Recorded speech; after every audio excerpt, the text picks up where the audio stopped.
자, 안녕하세요. 송은지입니다. 제가 하루를 비워서 서희 작가님께서 대신 해주셨는데 너무 마음 깊은 우리 구독자분들 응원의 감사 인사 대신 전해달라고 하셨어요. 고맙습니다, 여러분. 到你今日佢能冇手中先係隻國家生活啊？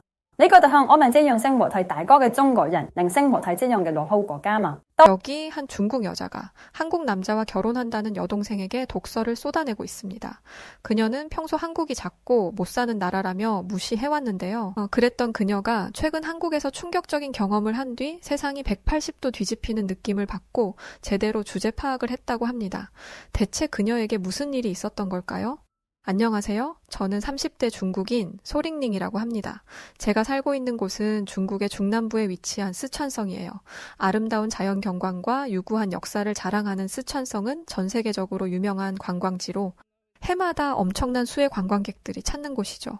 저는 어렸을 때부터 수많은 외국인들이 이곳에 와 감탄하는 모습을 보며 자랐고 그럴 때마다 저는 역시 우리 중국은 전 세계의 중심이자 모두가 우러러보는 대국이구나 이런 생각을 하며 제가 중국인이라는 것에 엄청난 자부심을 느꼈답니다.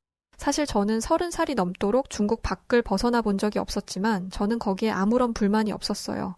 세계 최고의 강대국 국민으로 태어나 다른 나라 사람들보다 우월하게 사는 저는 축복받은 인생이라고 생각했으니까요. 저는 쓰촨성에서 남편과 함께 만두 가게를 운영하며 사는 것이 정말 너무나 행복했답니다. 그런데 늦둥이로 태어난 제 여동생은 저와 성향이 많이 달랐어요. 어릴 때부터 호기심도 많고 공부도 잘했던 동생은 고향을 떠나 베이징에 있는 대학에 진학했죠. 예쁘고 똑똑한 동생은 저희 집안의 자랑거리이기도 했답니다. 그런데 동생은 졸업과 동시에 갑작스러운 결혼을 선언하며 저희 가족의 뒤통수를 쳐버렸죠. 게다가 그 상대가 중국 남자도 아닌 한국 남자라는 것이 아니겠어요? 대체 어떻게 된 것인지 자초지종을 들어보니 베이징 대학교의 박사과정을 밟으러 온 한국 남자와 동생이 그만 눈이 맞아버린 거였어요. 그런데 충격은 여기서 끝이 아니었습니다. 글쎄, 동생이 결혼을 한 뒤 남편을 따라 한국에 가서 살겠다지 뭐예요. 저는 경악을 금치 못했답니다. 아니, 세계 최고의 강대국인 우리나라 중국을 두고 그 코딱지만큼 작은 나라에 가서 살겠다니요? 전 세계가 알아주는 중국을 버리고 한국 같은 후진국에 가는 건 정신 나간 짓이야. 한국은 가난하고 못 사는 나라잖아. 거기 가면 너도 거지처럼 살아야 할걸? 저는 그동안 제가 보고 들어온 정보들을 바탕으로 한국을 비난하며 동생을 말렸어요. 하지만 사랑에 눈이 멀어버린 것인지 동생은 끝내 고집을 꺾지 않았죠. 동생이 그렇게 나오자 부모님은 어쩔 수 없이 결혼을 허락하셨고 결국 동생은 그 끔찍한 결혼을 하고 말았어요. 저는 신세를 망치게 된 동생이 너무나 안타깝고 불쌍하여 동생의 결혼식장에서 펑펑 울고 말았답니다. 베이징 대학교까지 나온 동생이 겨우 한국이라는 가난한 후진국에서 살게 된 것이 저는 너무 분했어요. 동생은 그런 제 마음을 외면한 채 얼마 뒤 남편과 함께 한국으로 떠났습니다. 그날 이후 저는 매일 밤마다 거렁뱅이 같은 한국 사람들에게 동생이 시달리는 악몽을 꾸며 잠조차 제대로 잘 수 없었답니다. 그럴 때마다 저는 같은 동네에 사는 여자친구들에게 전화를 걸어 푸념을 늘어놓았어요. 후진국 한국은 우리 중국과 모든 것에서 차이가 날 텐데 동생이 어떻게 지낼지 너무 걱정된다고 말이죠.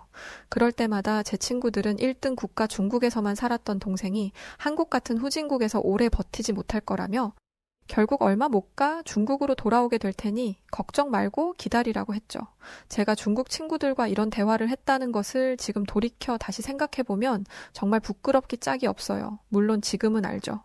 시골에 사는 촌뜨기들이 정말이지 뭣도 모르고 떠들어댔구나 라는 것을 말이죠. 하지만 당시에 저는 중국은 전 세계에서 손꼽히는 선진국이고 한국은 저 끄트머리 어딘가에 있는 볼품없는 나라라고 굳게 믿고 있었어요. 아니, 더 솔직하게 말하자면 제게 있어 한국이란 평생 나와 엮일 일 없는 천박하고 열등한 후진국에 불과했죠. 그러던 제가 어떻게 그런 편협한 생각에서 벗어날 수 있었냐고요. 그건 바로 제게 일어난 어떤 충격적인 사건 때문이었답니다. 동생이 한국으로 떠난 뒤 2년쯤 된 어느 날이었어요. 동생의 출산이 임박했다는 소식이 들려왔고 저는 고민 끝에 가족 대표로 한국에 다녀오기로 했어요. 사실 동생이 한국 남자와 기울어도 한참 기울어지는 결혼을 한 뒤 저희 가족은 동생과 연을 끊다시피 하며 지내고 있었거든요. 부모님은 여전히 가족과 나라를 등지고 후진국으로 떠난 동생을 괘씸하게 여기고 계셨고 결국 저만 한국에 잠깐 다녀오기로 했답니다. 한국행을 준비하며 저희 가족은 별의별 호들갑을 다 떨었어요. 먼저 부모님은 저를 병원에 보내셨는데 그 이유는 한국은 후진국이라 위생이 좋지 않을 것이라 생각했기 때문이었어요. 저는 각종 예방주사를 맞으며 고작 그런 작고 더러운 나라 때문에 나 같은 대국의 국민이 이게 대체 무슨 고생인가 라는 생각에 한숨이 절로 나왔죠. 다음으로 저는 한국에 있는 동안 묵을 호텔을 예약했답니다.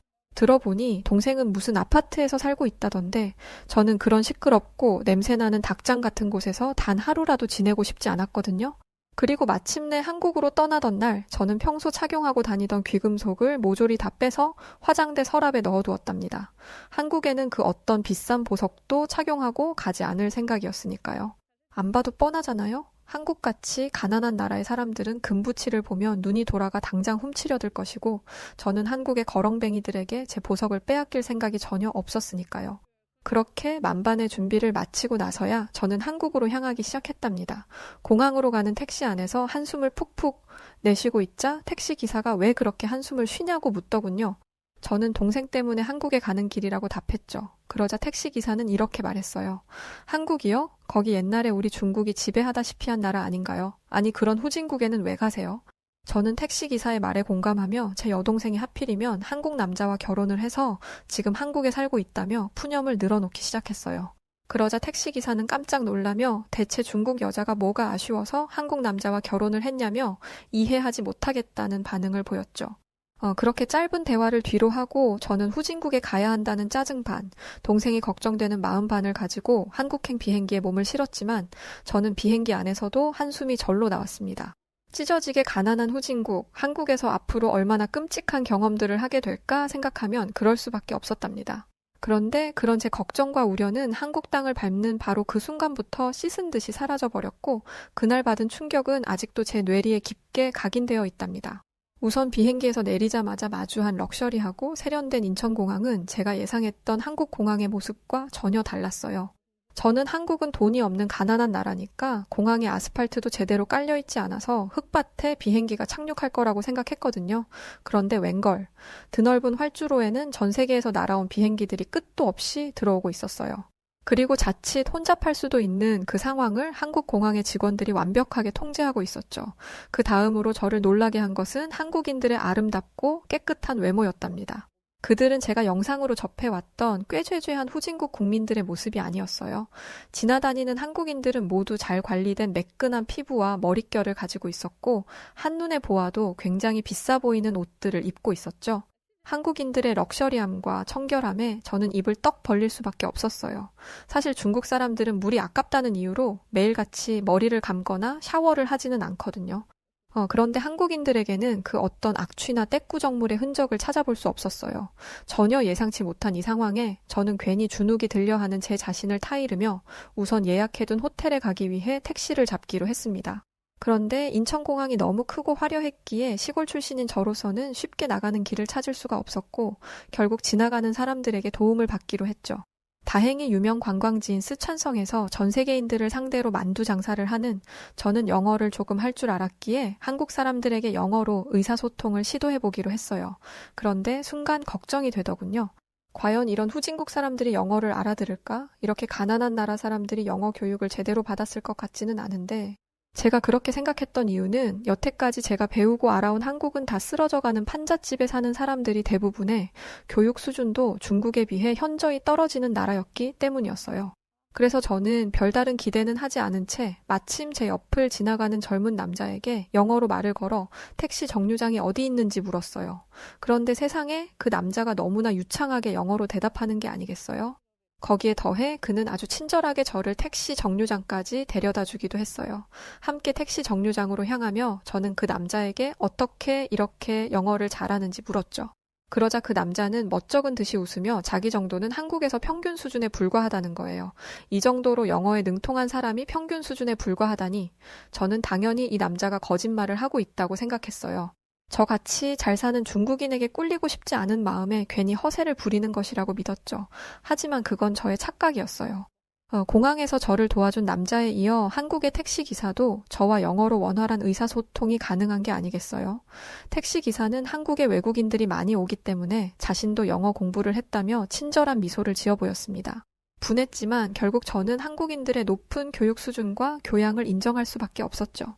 게다가 서울에 가까워질수록 택시의 창밖으로 보이는 높은 빌딩들에 저는 감탄하지 않을 수 없었답니다. 제가 소문이나 영상으로 보고 들어온 한국은 시궁창과 다를 바 없는 거리와 다 쓰러져가는 낡은 집들로 가득했는데 대체 이 최첨단 도시는 어디인 것인지 꼭 머리가 정지되는 느낌이었죠. 무엇보다 이렇게나 커다란 도시의 중심부에 있는데도 코를 찌르는 악취가 나지 않는다는 것도 놀라운 경험이었어요. 중국은 상하수 시설도 낙후되어 있고 통제되지 않는 노숙자들도 워낙 많아서 언제나 거리에서 뭐라고 설명하기 어려운 오물 냄새가 나곤 하거든요. 저는 여태까지 중국의 악취 문제는 중국이 전 세계인들이 찾는 대국인 이상 어쩔 수 없는 일이라고 생각했는데 한국은 달랐습니다. 악취는커녕 지나다니는 사람들에게서는 기분 좋은 향수 냄새가 나고 길거리는 쓰레기 없이 아주 쾌적했죠. 저는 제가 알고 있던 한국과 너무 다른 이 모습들에 너무 혼란스러웠어요. 그렇게 당황한 상태로 호텔에 도착한 저는 또 다른 충격을 받게 되었는데 그건 바로 한국에 벼룩이 없다는 것이었어요. 이런 말 하기 창피하지만 중국에는 아무리 고급 호텔이라고 해도 벼룩이 상당히 많이 있거든요.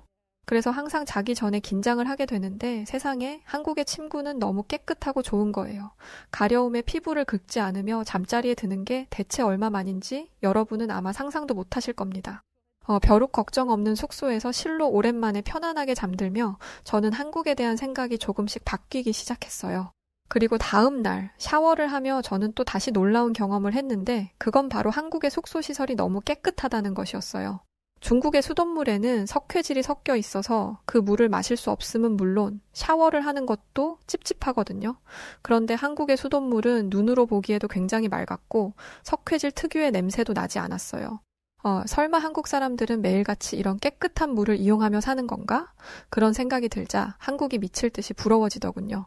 게다가 화장실도 방도 어디 하나 흠잡을 곳 없이 너무 청결했어요.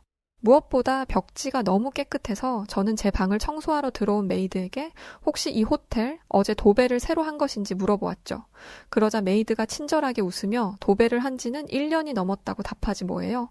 1년이 넘은 벽지인데도 이렇게 깨끗하다니 그게 가능한 일인가? 저는 누가 제 머리를 한 대 때리기라도 한 듯 충격에 얼어붙어 버렸어요. 사실 중국에서는 사람들이 귀에서 나온 귓밥이나 침, 그리고 가래 같은 사람 몸에서 나오는 이물질들을 벽지에 대충 쓱 닦는 일이 많이 있거든요. 그래서 벽지에는 얼룩이 남기 마련이고요.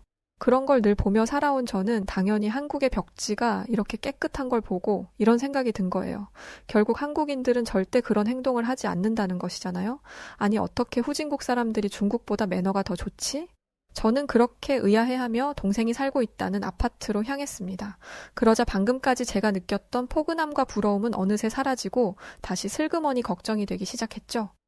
드넓은 중국에 살던 동생이 과연 서울의 닭장 같은 아파트에서 잘 지내고 있으려나? 만약 동생이 허름하고 좁아터진 곳에 살고 있다면 저는 어떻게든 동생을 설득해서 동생을 데리고 중국으로 돌아갈 결심을 했어요. 잠시 후 택시가 동생의 아파트 단지에 도착하고 저는 불편한 마음으로 택시에서 내렸는데 이내 입을 떡 벌리고 말았죠. 한국의 아파트는 제 예상과 전혀 다른 모습을 하고 있었어요. 저는 동생이 사는 곳이 빈곤층이 다닥다닥 모여서 사는 허름한 건물일 거라고, 그래서 강도 문제도 자주 발생하고 소음과 위생 문제가 늘 있는, 사람이 살만한 곳은 절대 아니라고 생각했어요. 그런데 한국의 아파트는 마치 왕족들이 사는 궁전처럼 크고 웅장한 위용을 자랑하더군요. 물론 중국에도 이런 럭셔리한 아파트가 있기는 하지만 그곳에는 정말 엄청난 부자들만 살 수 있거든요. 그런데 평범한 시민인 동생이 이런 곳에 거주하다니 저는 정말 이 상황이 믿기지 않아 한참을 멍하니 그 자리에 서 있었답니다. 그런데 자세히 살펴보니 한국의 아파트는 크기만 압도적인 것이 아니었어요. 이 아파트 단지를 구성하고 있는 시설물들 또한 대단히 훌륭하더군요. 우선 어린이들을 위한 안전하고 깨끗한 놀이터가 곳곳에 많이 있었고 주민들이 산책할 수 있도록 아름다운 정원과 분수대도 여기저기 많이 조성되어 있었어요. 저는 여태까지 동생이 촌스럽고 허름한 달동네에서 가난에 찌들려 살고 있을 것이라 생각했는데 그런 제 생각은 완전히 잘못된 것이었던 거죠. 동생이 사는 한국이 이렇게나 좋은 곳이었다니. 한국은 분명 후진국인데 이게 대체 어떻게 된 일이지? 충격을 받은 저는 어떻게든 이 상황을 합리화시키려 했고 유치하지만 이 아파트가 외관만 대충 좋게 만든 것일 거라 우격다짐을 하며 동생의 집으로 향했습니다. 하지만 잠시 후 결국 제 자존심은 박살나고 말았죠. 동생은 아파트의 37층에 살고 있었는데 저는 그곳으로 향하는 길에 다시 한번 충격을 받았답니다. 호텔도 아니고 대기업의 건물도 아닌 그저 평범한 사람들이 사는 아파트임에도 불구하고 엘리베이터가 얼마나 빠르고 조용하게 움직이던지요. 눈 깜짝할 사이에 1층에서 37층까지 이동한 저는 한국의 기술력에 감탄하지 않을 수 없었답니다. 그리고 마침내 동생의 아파트 현관을 여는 순간 저는 그야말로 기절할 뻔했습니다. 동생의 아파트 내부 인테리어는 정말이지 완벽에 가까웠거든요. 매끈한 대리석 바닥과 번쩍이는 대리석 벽, 깔끔하게 빌트인 되어 있는 최신식 럭셔리 브랜드의 전자제품들은 물론 최고급 제품으로만 채워진 화장실까지 눈 돌아가게 화려한 동생의 집을 보며 저는 동생에게 복권에라도 당첨된 것인지 물었죠.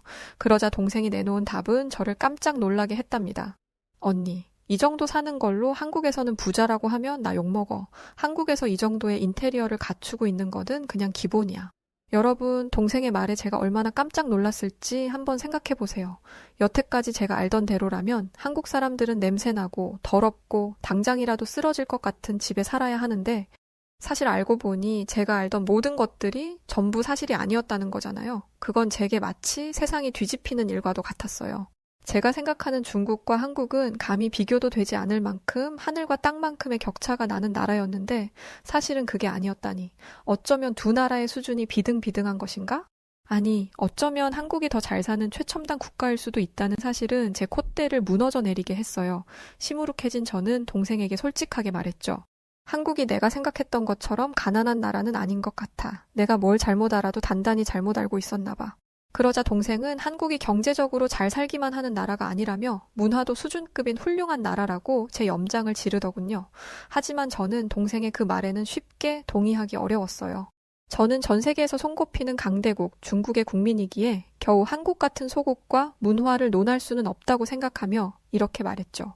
한국이 경제적으로 대단히 발전했다는 것은 인정해. 하지만 문화나 기본 매너까지 우리 중국 같은 선진국을 따라잡았을 리는 없어. 그러자 동생은 저에게 조금 더 한국에서 지내며 한국을 경험해보라고 하더군요. 저는 콧방귀를 뀌며 동생의 제안을 승낙했고 그날 이후 저의 본격적인 한국 탐방이 시작되었어요. 그리고 한국은 겪으면 겪을수록 놀랍고도 엄청난 매력으로 저를 사로잡아 버렸답니다.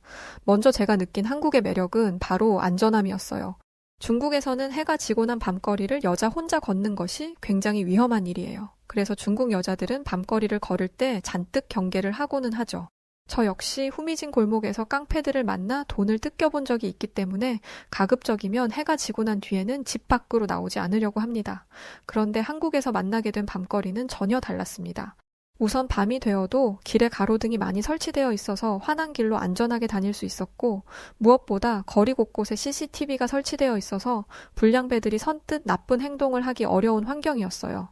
그 때문에 한국 사람들은 밤을 지나 새벽이 되어도 아무 걱정 없이 길거리를 다닐 수 있었죠. 이렇게 완벽한 치안을 자랑하는 나라는 중국 어디를 가도 찾아볼 수 없을 거예요. 저는 괜히 시샘이 나서 동생에게 따져 물었어요. 한국은 왜 이렇게 CCTV가 많아? 여기 정부가 국민들을 감시하려고 이러는 것 아니야? 그러자 동생은 저를 불쌍한 듯 바라보며 한국은 절대 그런 나라가 아니라고 했어요. 한국은 아무리 공공기관이나 정부라고 해도 함부로 CCTV를 볼 수 없으며 CCTV 영상을 이용해 사람들의 사생활을 침해했다가는 정말 큰일이 난다고 했죠. 저는 동생의 말에 깜짝 놀라지 않을 수 없었답니다. 중국에서는 국가가 국민들의 삶에 개입하는 것이 당연한 일이거든요. 중국에서의 CCTV가 감시를 상징하는 것이라면 한국의 CCTV는 안전을 위한 장치라는 생각에 저는 머리가 혼란스러워지기 시작했답니다. 하지만 중국이 질 수 없는 것이 있었죠. 그건 바로 화려함과 다양한 먹거리였는데요. 저는 중국의 화려한 문화와 맛있는 음식들은 전 세계 어느 나라보다 대단하다고 믿었어요. 하지만 한국은 소국임에도 불구하고 절대 중국에게 뒤지지 않는 문화를 자랑하더군요. 한국은 낮도 화려하지만 밤에도 정말 환상적인 분위기를 자랑했는데요. 거리마다 24시간 운영되는 먹거리와 놀거리들이 가득했고 그 하나하나의 경험들은 다른 나라에서는 경험하지 못할 까무러치게 즐거운 것들이었답니다. 무엇보다 그런 경험들을 안전 걱정 없이 즐길 수 있다는 것은 정말 센세이션한 경험이었어요. 이쯤 되자 저는 과연 선진국은 중국인가 한국인가를 두고 고민하게 되었죠. 또한 한국 사람들은 외국의 이방인인 저에게 너무나 친절하고 상냥하게 대해주었어요.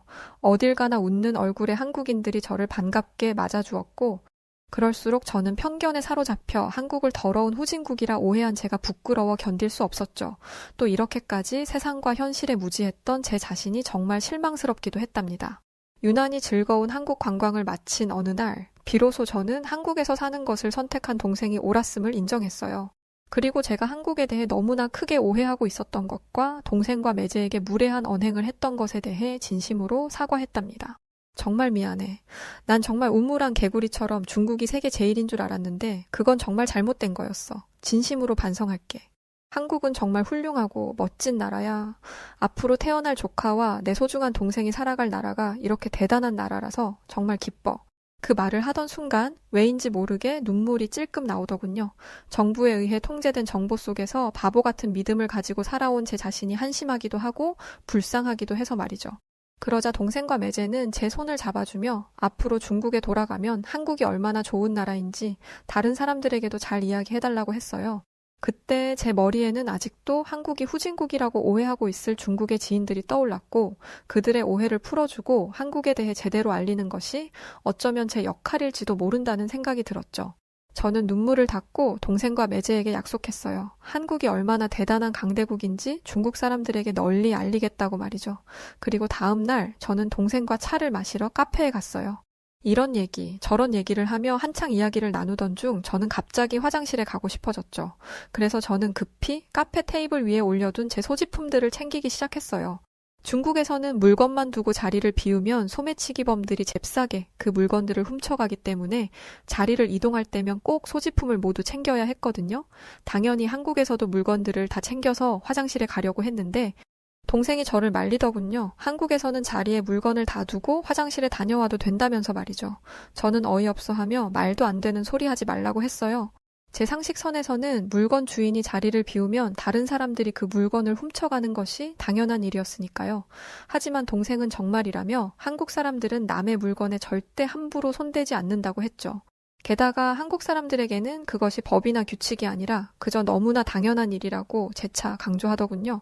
저는 믿을 수가 없었습니다. 경찰이 지키고 있는 것도 아닌데 주인 없는 고가의 물건을 훔쳐가지 않는다니요? 그건 선진국이라 자부하는 우리 중국에서도 불가능한 일인데 말이죠. 아니, 전 세계 어디를 가도 마찬가지일 겁니다. 충격에 빠져있던 저는 문득 한국에 오기 전에 했던 제 행동 하나가 떠올랐어요. 한국 사람들을 거렁뱅이 취급하며 귀금속을 다 빼놓고 온 바로 그 일 말이죠. 순간 저는 참을 수 없는 부끄러움에 고개를 숙여야 했답니다. 한국 사람들의 훌륭한 국민성 앞에서 저는 제 자신이 너무 천박하게 느껴졌어요. 동시에 중국과 판이하게 다른 한국의 이런 분위기가 부럽기도 했답니다. 그런데 그 순간 동생에게 갑작스러운 진통이 찾아왔어요. 동생은 당장이라도 기절할 듯 비명을 지르며 바닥에 쓰러졌고 저는 너무 놀라 어찌할 바를 모르고 동동거리며 도와달라고 소리를 칠 수밖에 없었죠. 하지만 그런 순간에도 저는 다른 사람들에게 도움을 받을 수 있을 것이라 기대하지 못했어요. 낯선 중국인의 외침에 선뜻 누가 나서줄 것이라 생각하지 못했거든요. 그런데 한국인들은 제 예상을 완전히 뒤집어 버렸어요. 저와 동생의 근처에 있던 사람들은 누가 먼저라고 할 것도 없이 저희에게 다가와 주었답니다. 완벽한 타인인 그들은 진심으로 저희를 걱정하며 서둘러 구급차를 불러주었고 심지어 어떤 여자분은 동생이 맨바닥에 눕지 않도록 자신의 외투를 벗어주기도 했어요. 그러면서 불안해하는 저희 자매를 위해 따뜻하게 손을 잡아주었어요. 그때 제가 얼마나 감동했던지요. 든든한 한국인들 덕분에 저희 자매는 안정을 찾았고 잠시 후 119 구조대가 도착했어요. 저는 동생과 함께 얼른 구급차에 몸을 실었죠. 그렇게 병원으로 향하는 길, 저는 내심 걱정이 되었어요. 동생과 나는 중국인인데 과연 한국의 병원에서 받아줄까? 중국인들은 같은 한족이 아니면 무시하기가 일쑤인데 이런 걱정들이 마음속에서 올라오더라고요. 하지만 그런 저의 우려와 달리 한국의 의료진은 어떤 망설임도 없이 동생을 받아주었고 그렇게 동생은 수많은 한국인들의 도움으로 무사히 출산할 수 있었답니다. 그날 저는 뼈저린 반성을 할 수밖에 없었어요. 후진국 국민들이라 무시했던 이들에게 이렇게 큰 도움을 받게 될 줄이야. 제 자신이 너무 부끄러웠죠. 그까짓 대국이 뭐라고 한국을 그렇게 하찮게 여겼을까? 그제야 저는 주제 파악을 제대로 한 것 같아요. 또 저는 저희에게 이루 말로 다 표현할 수 없는 도움을 준 한국에게 엄청난 고마움을 느꼈답니다. 더불어 한국인들의 훌륭한 국민성이 부럽기도 했고요. 얼마 후 동생 부부와 예쁜 조카를 한국에 남겨두고 저는 복잡한 감정을 느끼며 중국으로 돌아갔어요. 그리고 지금 저는 스촨성에서 제 주변 사람들에게 한국이 얼마나 멋지고 살기 좋은 나라인지 적극적으로 설파하고 다니고 있답니다. 개중에는 여전히 한국을 후진국이라 무시하는 사람들도 있고 아시아에서 한국은 꼴찌 국가라며 무식한 소리를 하는 사람들도 있지만 저는 거기에 굴하지 않고 이 중국의 시골 마을에서 한정적으로 접한 정보가 얼마나 잘못된 것이었는지 사람들에게 꿋꿋이 설명하고 있어요. 가끔 예전에 저처럼 한국에 대해 이상한 편견을 가진 사람들을 볼 때면 예전에 편협했던 제 모습이 떠올라서 부끄러워지기도 하지만 그래도 저는 요즘 너무 기쁘고 즐겁답니다. 좁은 우물을 벗어나 진짜 세상에서 살게 되었기 때문일까요? 전 이 모든 것이 한국 덕분이라고 생각해요. 여태껏 후진국이라 깔보고 무시했던 한국이 제게 진실의 눈을 뜨게 해줬다니 아이러니하고도 재미있는 일입니다. 요즘 저는 한국 생각을 자주 해요. 언제 특히 그러냐고요? 중국에서 길을 걸을 때 혹시 소매치기가 다가오지는 않을까 경계하는 제 자신을 발견할 때 그렇고요. 또 공항에 내린 순간 중국 길거리 특유의 오물 냄새를 맡았을 때도 그랬고요. 마지막으로 인터넷이 너무너무 느리게 느껴질 때 그렇습니다. 사실 저는 평생 중국의 인터넷이 느리다는 것을 못 느끼고 산 사람인데 말이죠. 한국에 다녀오니 중국의 모든 것이 다 거북이처럼 느리게 느껴져서 정말 큰일입니다. 정말이지 한국은 마성의 매력을 가진 나라인 것 같아요. 그래서 저는 올해가 가기 전 다시 한번 한국에 가겠다는 계획을 세웠답니다. 제게 소중한 가르침을 준 한국에 가서 조금 더 많은 경험을 해보고 싶어졌거든요. 물론 이번에는 저 혼자가 아닌 가족들과 함께 한국에 가려고 해요. 제가 느꼈던 기절할 만큼 놀라운 경험들을 가족들도 할 수 있다면, 그래서 오만했던 스스로를 돌아보고 반성할 수 있다면 굉장히 뜻깊은 일이 될 거라 생각하거든요. 그날을 위해 저는 지금 한국어 공부도 열심히 하고 있답니다. 여러분, 다음에 혹시 어떤 중국 사람들이 어색한 말투로 안녕하세요 하고 말을 건다면 기쁘게 받아주시겠어요? 더불어 조금 더 나은 사람이 되어 한국에 방문할 저와 저희 가족들을 많이 응원해 주시면 감사하겠습니다. 그럼 다음에 한국에서 다시 뵐 날까지 모두 건강하고 행복하셨으면 좋겠습니다. 자, 오늘 사연은 여기까지입니다.